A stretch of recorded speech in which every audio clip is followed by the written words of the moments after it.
I am Mapisa Sividi. This is News Today. In our headlines, police charged 3 students in secondary with robbery and murder for burning to death a Bolt driver who was also a Navy officer at secondary Bakano.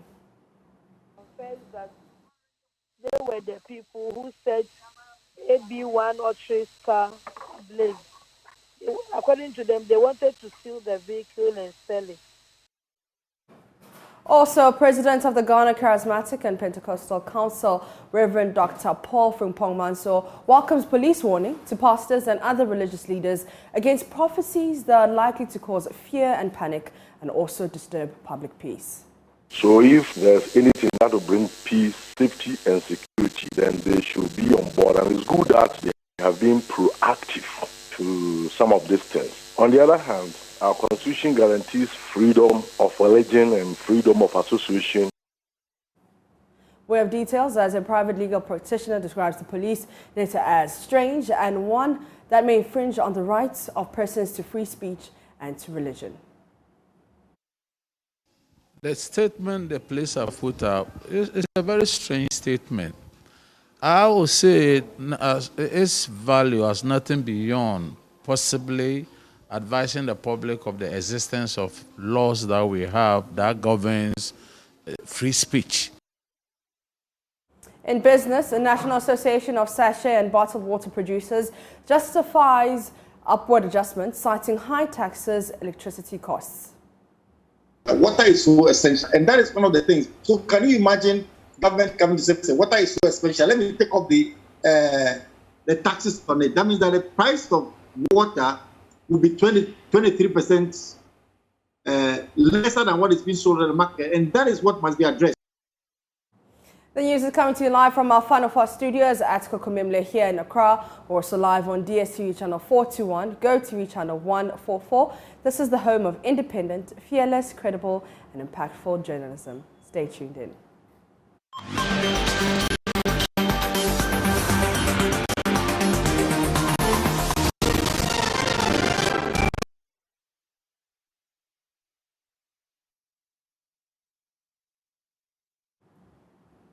The police has charged 3 students in secondary with robbery and murder for burning to death a Bolt driver who was also a Navy officer at secondary Bakano in the Western region. The 3 students, Patrick Bedu, 18 years old, Joseph Lord Ni Aje Oniku, 17, and Adolf Ashon, also 18, confessed to attempting to steal the deceased's vehicle, but when he resisted, the students poured fuel on his vehicle and burnt him to death. DSP Olivia Adeku is PRO for the Western Region and Police Command and confirmed the incident to Joy News. On 24th, around 5 p.m., our officers from our regional intelligence and operational unit were able to track and arrest 3 persons by name Patrick Bedu, he is age 18 years, Joseph Lord Ni Aje Oniku, he is age 17 years, and Adolf Ashon, 18.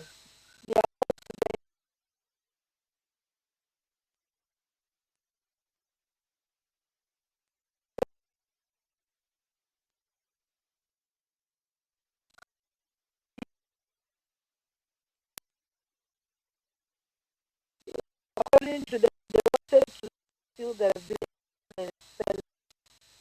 But when they asked him to hand over the car, he was resisting. As a result,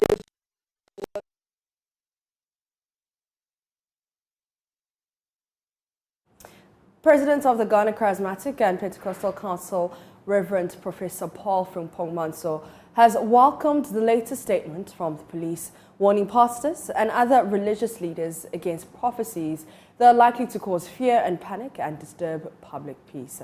Ahead of church services usually held to mark the end of the year and to usher in a new year, various religious leaders announced prophecies, sometimes declaring the death of persons. The police say while freedom of religion is guaranteed under the Constitution, the communication of prophecies of harm, danger and death by some religious leaders can cause tension in society. According to the police statement signed by Director of Public Affairs of the Police Superintendent Alex Obeng, persons found guilty of such practices could be liable to prison terms. But speaking to Joy News, Reverend Professor Paul from Pongwanso lauded the police for their proactiveness on the issue, who also decried the way some pastors go about their prophecies. I think when we talk about policing, we are talking about peace, safety, and security of the populace. So if there's anything that will bring peace, safety, and security, then it should be on board. And it's good that they have been proactive to some of these things. On the other hand, our Constitution guarantees freedom of religion and freedom of association. But our freedom should be within the framework of the Constitution. One's freedom should not also affect another person's freedom or safety and security. Well, as a Christian and a Bible preacher, I believe in prophecy. That is God speaking to his people now. I also believe in predictive prophecy, that God speaking in the future. And some prophets, whether we like it or not, will make some of us uncomfortable. Some will give us comfort. To me, prophecy is not wrong, but how we deliver it, the fears and the threats that are associated with. So the police statement, I read one line which gave me some form of consolation, that they are not against prophecy, they are not opposed to it. But if you follow the last few years, most of the prophecies that come, especially at the 31st December, is about who will die. Police is trying to say is that we should be cautious, we should be ethical, we should handle some of these things. He also explained that they will continuously engage the police administration on the matter to deal with issues some members of the clergy may have. Well, we have already met them, I think, some few months ago when the IGP took office. He invited all the faith leaders. The challenge was that those people who actually give these prophecies were not part of the meeting. And that was the problem. And so I remember people saying that the police are prophecies. That was never the case. But they were telling us how we should cooperate with them to bring peace in the nation. You see somebody kicking against a pregnant woman in the church. It was abnormal. These are some of the excesses the police were guiding us. They were advising us that we should be careful and exercise restraint in whatever we do. I think at the moment they haven't engaged with us again, but I have read their piece. But what gave me consolation is that they are not against prophecies, one of the bullet points. And so I think they are not going to witch hunt prophets. But then if you also go over the board, I don't think you will go scot-free, because many times the Bible even tells us that when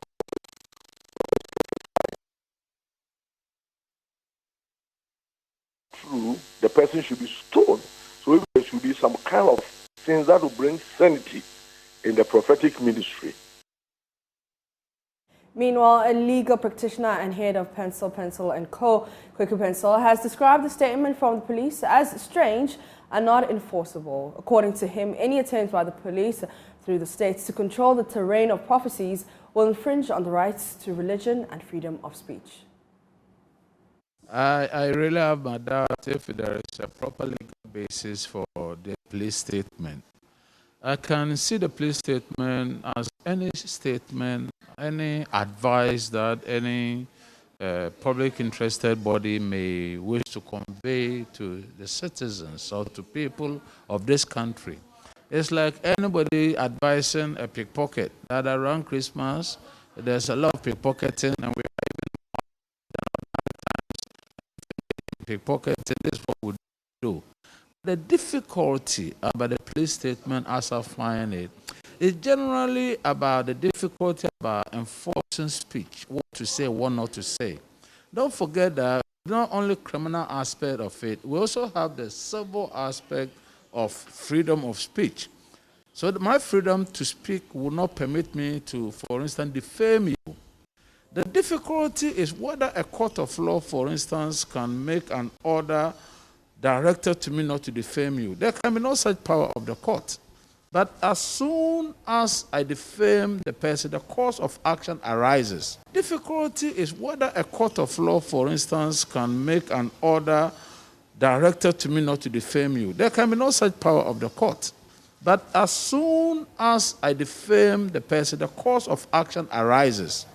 In the same way with prophecies, indeed, dealing with these ones, we are even getting into spiritual matters. And the whole idea of what somebody is likely to say to find himself liable in criminal conviction for a statement that he has made is quite murky. That's the way I will put it. Because the idea, or what the police said, indeed, legislation exists for speech, hate speech, speeches or statements that are likely to create panic and fear and so forth and so on. But the crunch, the real issue is the ability of the police or any complainant to demonstrate that any particular speech or any particular statement that anybody made or, yes, made created fear and panic. And that's the difficulty. It has not happened, to my knowledge, whether anybody has even been convicted in this country for any kind of speech, especially with regard to a church activity. Samson Nadia Yenene is host of Newsfile on the Law on the Joy News channel, and he joins us with further perspective. Good afternoon, Samson. Now, what is the legal basis for such pronouncements by the police? I think the statement by the police is welcoming, and it is good for all well-meaning citizens to embrace in their attempt to sanitize particularly the airwaves, as these prophets, some of them clearly engage in charlatanic prophecies ahead of the 31st night. It is good that they put it out. And you would know that the police had already had meetings with the clergy and all other religious bodies. And I was privileged, together with Ace and Kuma, to make presentations of what the law is to them. Now, let me read section 74 and 75 of the Criminal Offences Act to you. It says that whoever threatens any other person with unlawful harm, with intent to put that person in fear of unlawful harm, shall be guilty of a misdemeanor. And then 75 says whoever threatens any other person with death, with intent to put that person in fear of death, is guilty of a second-degree felony. So, in this regard, one is looking to go to jail for about 10 years, and in the first instance of a threat of harm, one is looking to go to jail for about 3 years. Now, what is instructive is that it says, if you issue a statement to me, and the statement is one that is of a threat, that is intended to put me in fear of harm. Not that you have actually harmed me or you have hit me with any instrument to harm me, but what you have done has put me in fear of harm. And the second one is that the comments and things you have said have put me in fear of death. So why not?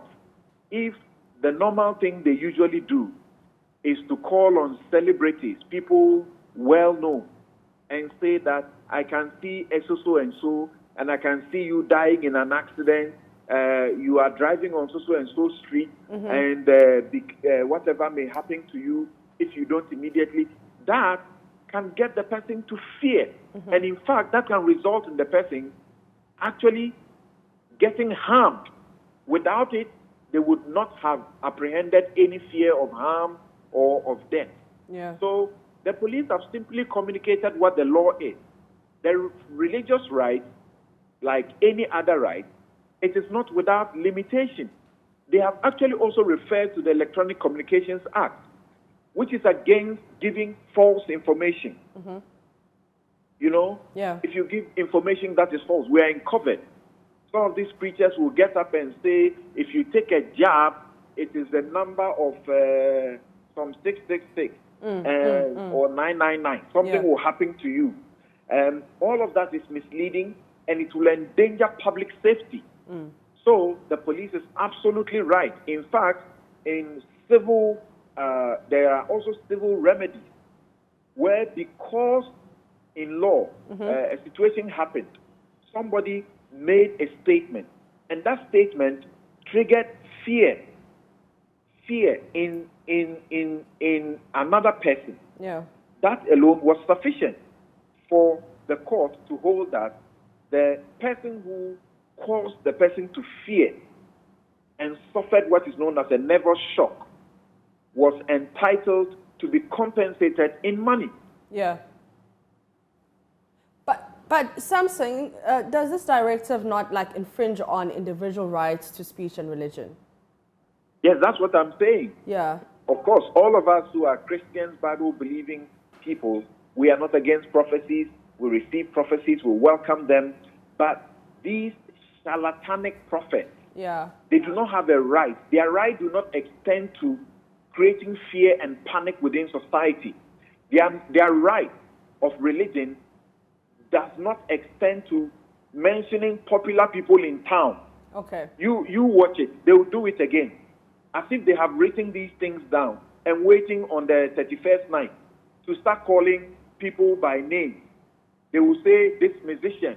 They will say this presenter. Why?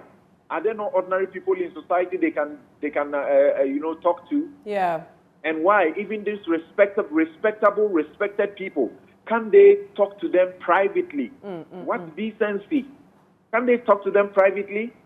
Well, the law, as I have read to you, once they do and they run overboard, I'm sure when the IGP issues this clear, as it were, caution, and if you read their message, it's so measured, it's so decent, and I just love it.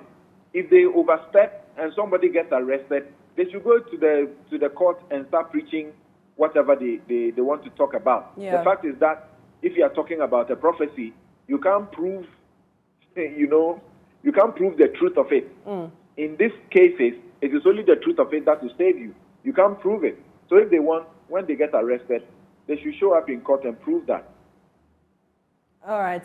Thank you very much. That is lawyer Samson Nadi, and he's also the host of Newsfile and the Law here on the Joy News channel. To other stories now. What started as a love proposal led to a bloody fight on Boxing Day, leading to one death of one person at Jurassic close to Konongo in the Ashanti region. Eyewitnesses allege suspect Pius Osei Kankam stabbed 27-year-old Kwame Bachman to death in a confrontation over why the deceased proposed to his girlfriend.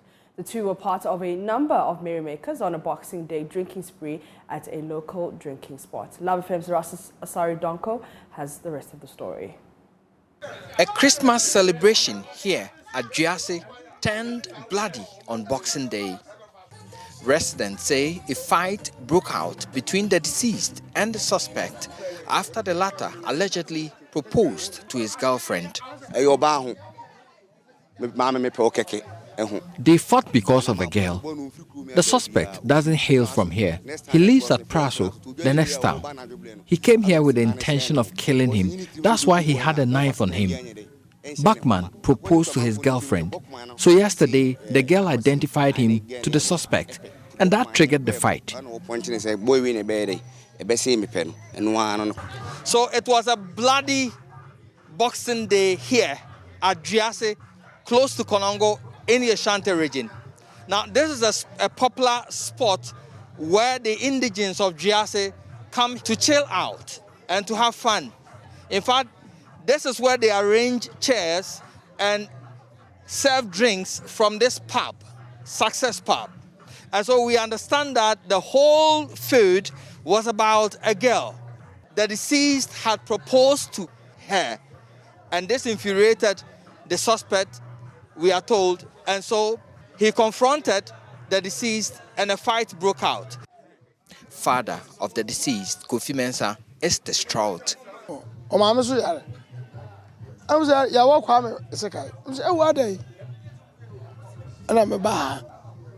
We were home when I was told that my son has been stabbed. When I came, he had been rushed to the hospital. He was pronounced dead. I've been crying the whole night.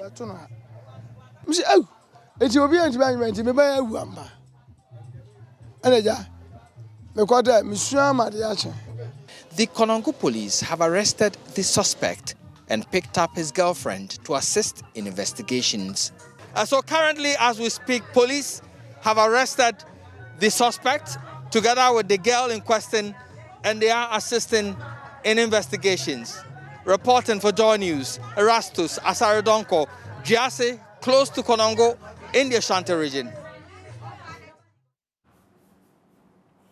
Chiefs and opinion leaders in the Mamprugu-Moduri district are divided on how to deal with an emerging security threat of kidnapping for ransom involving foreign elements. The kidnappers, suspected to be herders from neighboring Burkina Faso, have recently kidnapped 3 wealthy Fulani businessmen in various communities, causing widespread panic and fear among the local population, who are worried the kidnappers could turn their attention to them.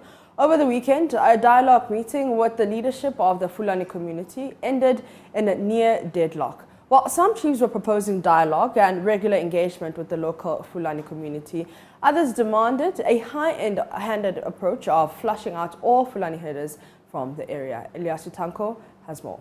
According to the residents, the phenomenon began early this year in the Tantala community, where the kidnappers are said to have established their camp at the eastern forests of the Mole Game Reserve. The identity of these kidnappers are yet to be established, but some victims who have encountered them said they are mainly Fulanis from Burkina Faso and Mali. Although there is no evidence of the kidnappers being linked to violent extremists operating nearby, most people here, including this local chief, do not rule out the involvement of such groups. I think I suspect something about that, because it happened in Argo. And when we traced, we realized that those people came from somewhere else. And they came and collabed with the Fulanis who were around there, and they did the kidnapping. So I believe strongly that these kidnappers must have come from somewhere. Since last month, the kidnappers have collected huge sums of money in ransoms after abducting 3 wealthy Fulani herders from several locations, including the district capital, Yakaba. The development has since sparked fear and panic among the local population, as well as a growing anger against the local Fulanis who are already been accused of robberies and destruction of farmlands. At a dialogue meeting with the leadership of the Fulani community in the district, Assembly member explained the fears of the local people. As they started with Fulani herdsmen, they'll come back to we the natives again. And I don't know who will be next. Or if they know that for you, the way you are pressing the whole thing, they can easily sort your life. So you no more get a chance to expose those who are hiding everywhere. The chief of Yagaba revealed the kidnappers threatened to deal with him after he attempted to resolve a kidnapping incident that was reported to his palace. They called to threaten me, saying they know my house. And since then, I have been living in fear. I always lock my door anytime I am alone in my room. At the meeting, the local Fulanis were asked to collaborate with authorities to combat the abductions for their own good.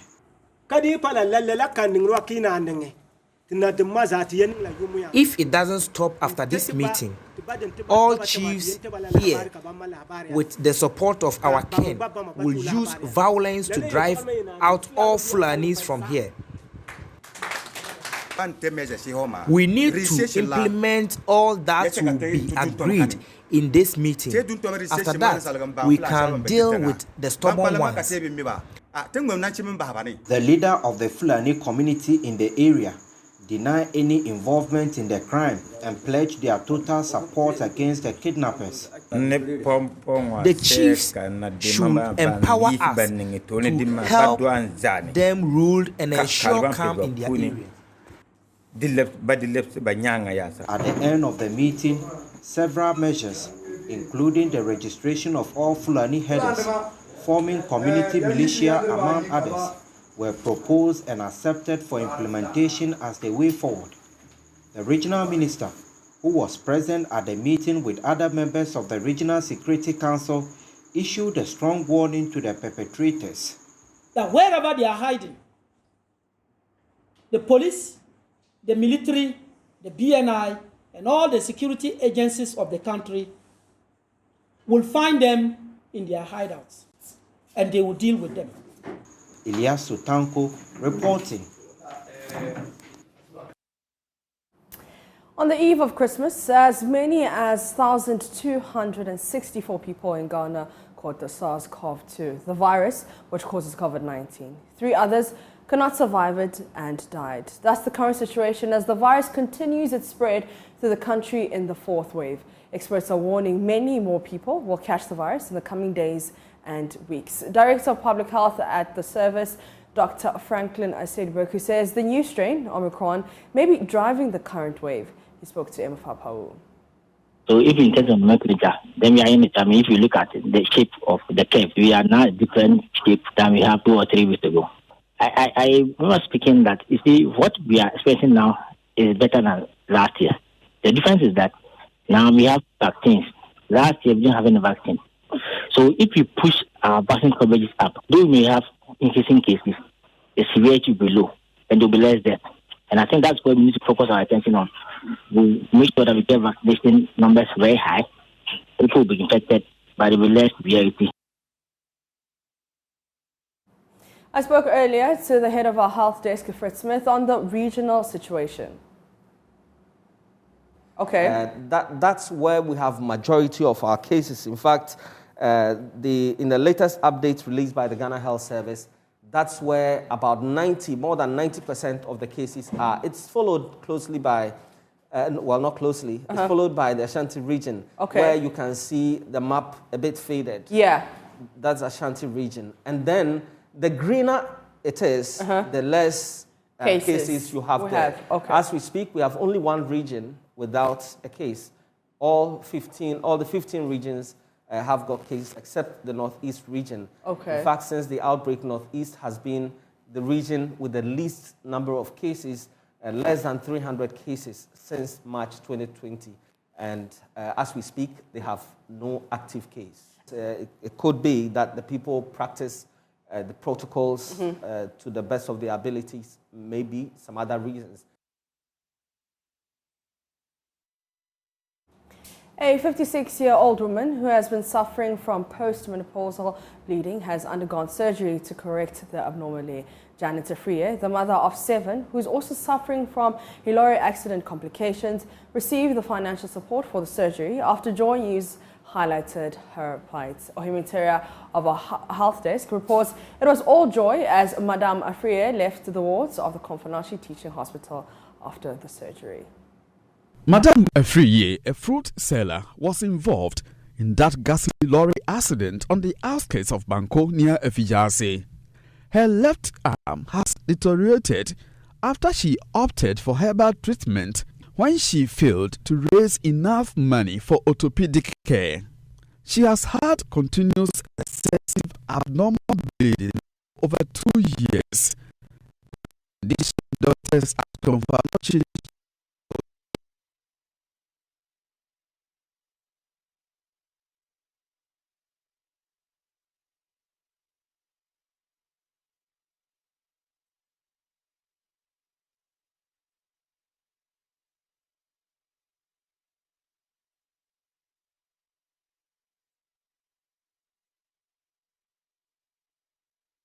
at National Communication Authority and pharmacist Daniel Osei lasted over several weeks. The 4-hour surgery followed a successful diagnosis of a condition through biopsy, including the removal of cells in her uterus, among others. Pearls of MPP, a pro-NPP focused on women empowerment, was at the hospital to foot the medical bills of Madame Afriye. Josephine Obriyabwa is the national president of the group. She was not able to pay her bills. We've already paid the bills in support of her because we can't just watch her be in pain, at the same time not able to pay her bills. And we can't just watch it. And we are not here only because of her. We have a lot of programs that we have been attending to, especially the market women and the farmers who are able to help Ghanaians. They are from the grassroots. They have nothing.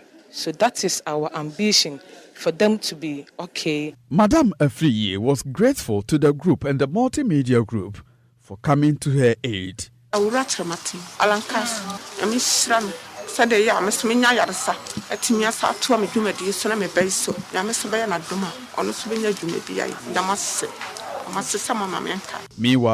Madame Afriye is scheduled for another surgery to correct her arm deformities. From Kumasi, for Joy News, Ohimi Interior reporting. In business, National Association of Sachet and Bottled Water Producers justifies upward adjustment, citing high taxes and electricity costs. Water is so essential, and that is one of the things. So can you imagine government coming to say water is so essential? Let me take off the taxes on it. That means that the price of water will be 23% lesser than what is being sold in the market, and that is what must be addressed.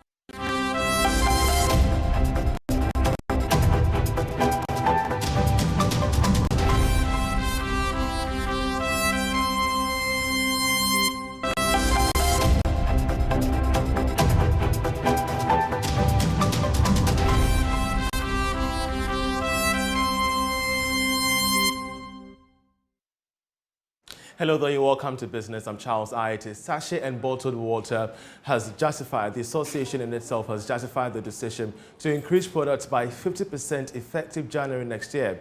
The president of the association, Magnus Nunu, speaking on Marketplace early on, says the price adjustment, of course, can be reviewed considering the impact of some 25% tax on water producers amid high electricity costs. Take a listen. I don't know why anybody would really put a deterring price on an essential commodity like water. There is a fixed levy of 23.5%. So what does it mean? It means that if you sold, a producer, if you sold 1 million Ghana cedis worth of water, there is a fixed comprising 7.5% excise tax and 6% fixed levy that is on bottled water.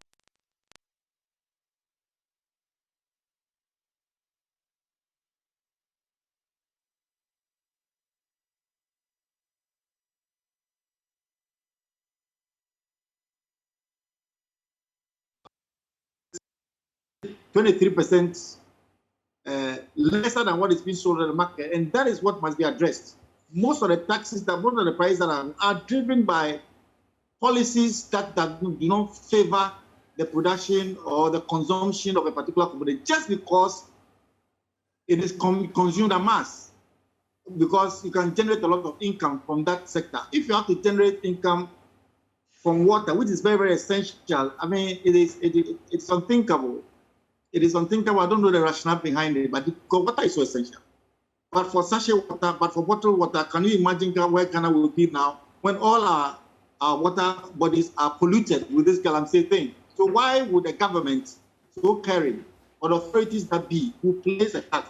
I'm so shocked from where I sit to question one of the authorities that be, that listen, why would you put so much tax on water? I say, well, of course, we want money, and of course, if everybody consumes water, so we have to put a tax there. I mean, this is unthinkable. You know, so for me, whatever is happening, if it can be looked at, first will come out. Why do we have to pay excise tax on bottled water, 70%, and then beer, alcoholic beverage, you pay 10%? I mean, somebody must explain to me. I need explanation. I need the religious bodies must ask questions. We all must ask questions. And very soon we are going to come out on this. If the authorities that be are there and they are listening, check the act and see why. I mean, you said that, okay, that beer, if it contains local raw materials, then it's 10%. Listen, the water we produce, we don't import anything. The water is, everything we produce is locally generated. And so the taxes on water must go down. It must go down. It must be removed. That excise tax is a deterrent. It's disincentive for those of us who are producing bottled water. And the earlier we look at it, the better. Otherwise, well, I mean, we're meeting behind the scenes to come out, and it's becoming unbearable. The Ghanaians are being kicked out of business because of some of these unbearable taxes. Away from that, traders at the multi-million-dollar KJTR market have set February next year as a deadline for city authorities to fix challenges confronting the activities at the market. Requests for separate meters has been a major factor of traders' standoff against authorities. These traders defaulted months' utility bills over the failure of management there of the facility to get the meters for them. The operations manager for KJTR Traders Association, Ahmed Kraten, says they're set to defray 4 months out of the 8-month arrears as a benchmark for the applied to be addressed by February. Months ago, traders at KJTR Market were up against management of the facility for failing to adhere to their challenges. Separate meters, access to some parts of the market, dysfunctional elevators are amongst challenges listed by the traders. Due to that, they defaulted 4 months' utility bills to press for their demands. Intervention by City Mayor Samuel Pine saved the situation. Operations Manager for KJTR Traders Association, Ahmed Kwaten, says they have waited for long, hence they are giving city authorities up to next year, February, to fix challenges or face their wrath. If they are unable to do most of the things they have promised, we will go on a demonstration. But so far, young say, demonstrations. Mr. Ahmed says they have started sharing 4 months' utility bills out of the 8 months owed. They are using that benchmark for management to fix their plight, else they will continue to default payment of utilities.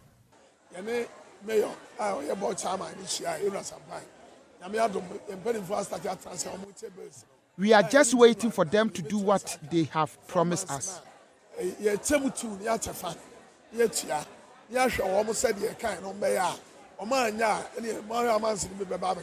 Meanwhile, some traders say business is good this Christmas. Market was slow at the beginning, but it's better now. The market is very good. Everything is going on well.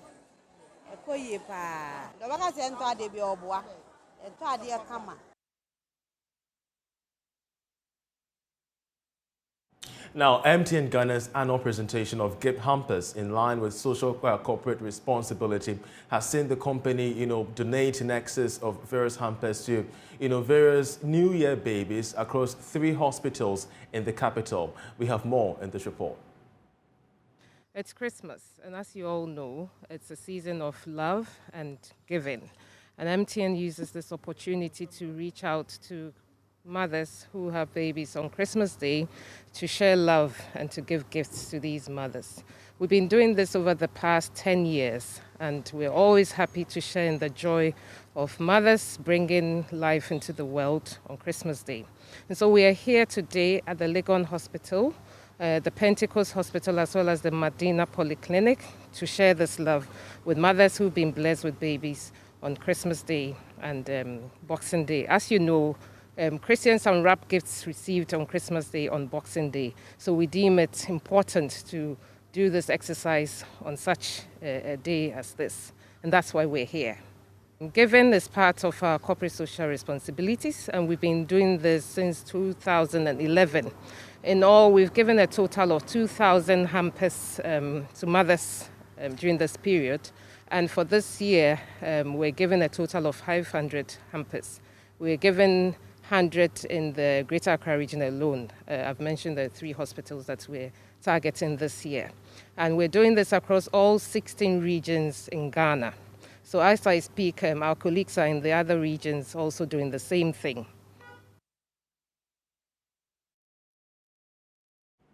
And that'll be all for business. We have more news on Marketplace. In the meantime, we have sports coming up this day.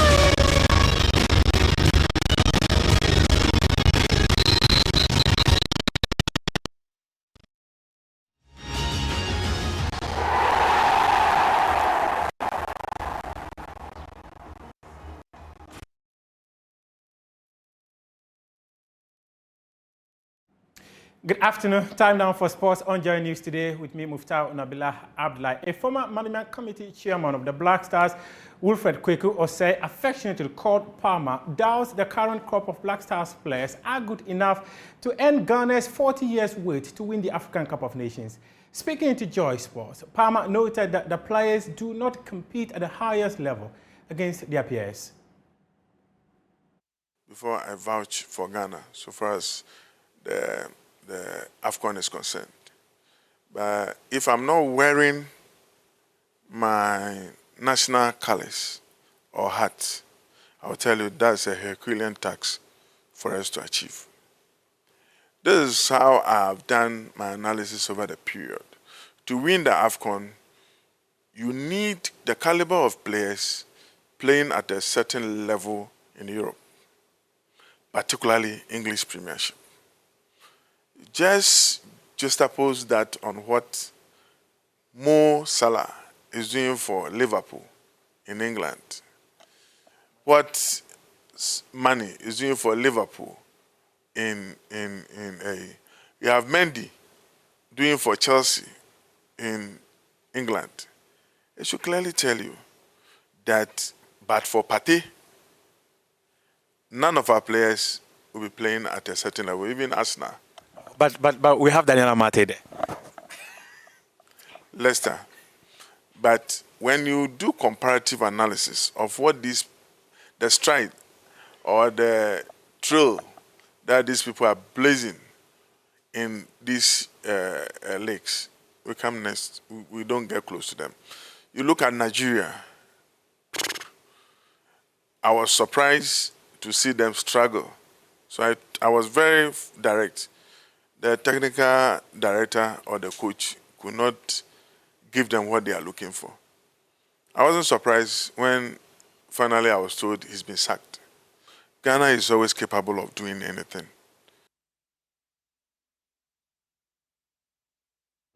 Still on the Black Stars and their participation in the African Cup of Nations to be staged in Cameroon next year, the Member of Parliament for Nsawam Edua constituency, Frank Anodompre, has noted that prayers alone are not enough to aid the success of the team in the competition.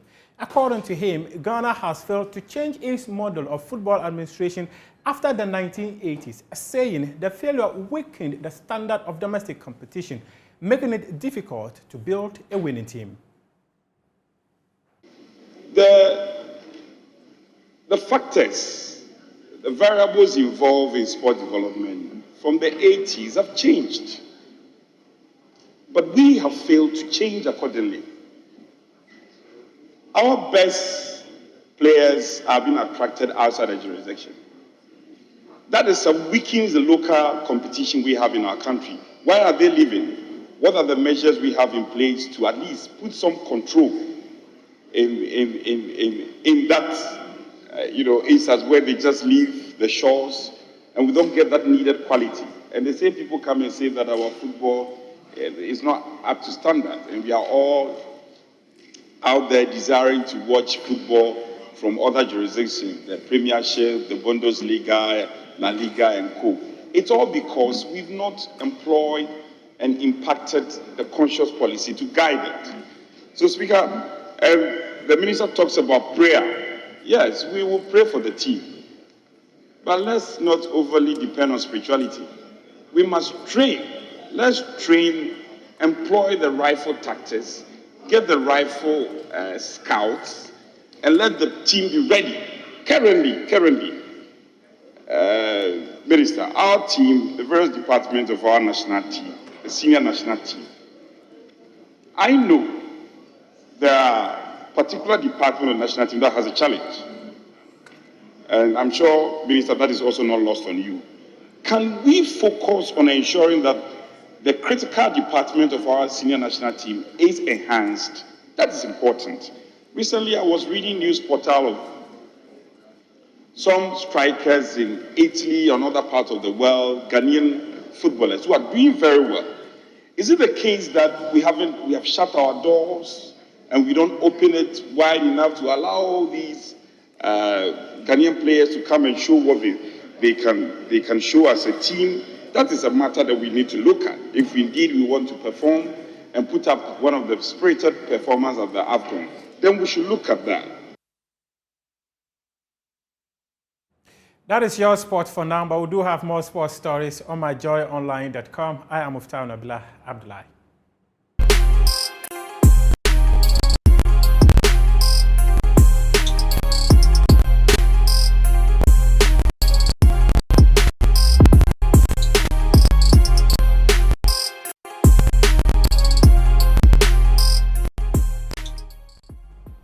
And in showbiz, the Ghana Health Service has launched investigations into allegations that dancehall icon Beenie Man flouted health protocols after allegedly testing positive for COVID-19.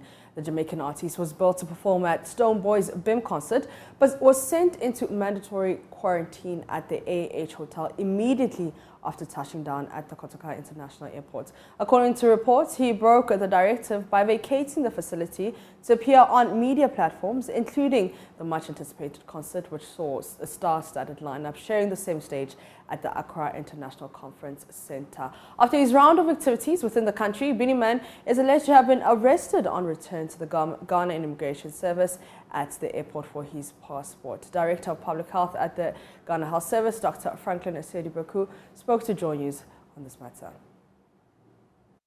I think we are trying to get more of the details because normally, as I said, so you do the test and the idea is that you are carried by a bus to the hotel and then you are checked in and then you have a medical team there who will monitor you on a daily basis and they do the test.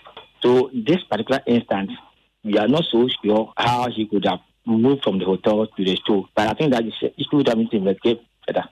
But what we are clear about is that you cannot leave Ghana without your passport. So you still be in the country unless you are negative.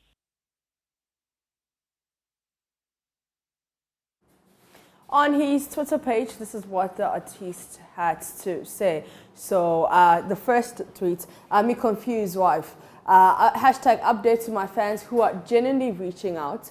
I have no COVID, never caught COVID before, tested negative for COVID. I've been traveling for the past 6 months, COVID-free, fully vaccinated. I guess someone wants me to have COVID, you're no weird. And he also tweeted, Ghana was amazing, love and light to Stonebwoy and the hashtag BIM team, the Ghanaian government, immigration, health team, small guard, freedom, the whole team, hashtag Ghana, the best in the world. Hashtag BIM concert 2021, looking forward to 2022. In international showbiz stories, Spider-Man No Way Home becomes first pandemic-era film to top the $1 billion gross. Spider-Man No Way Home also took the title of highest-grossing film of 2021. It beat out Chinese-made Korean War epic, The Battle of Lake Changjin, which has grossed more than $905 million worldwide. The last movie to gross more than $1 billion was in 2019 was The Star Wars: The Rise of Skywalker. And that's it for showbiz, and that's where we wrap up Joy News today with me, my business CVD. For more news, you can log on to myjoyonline.com.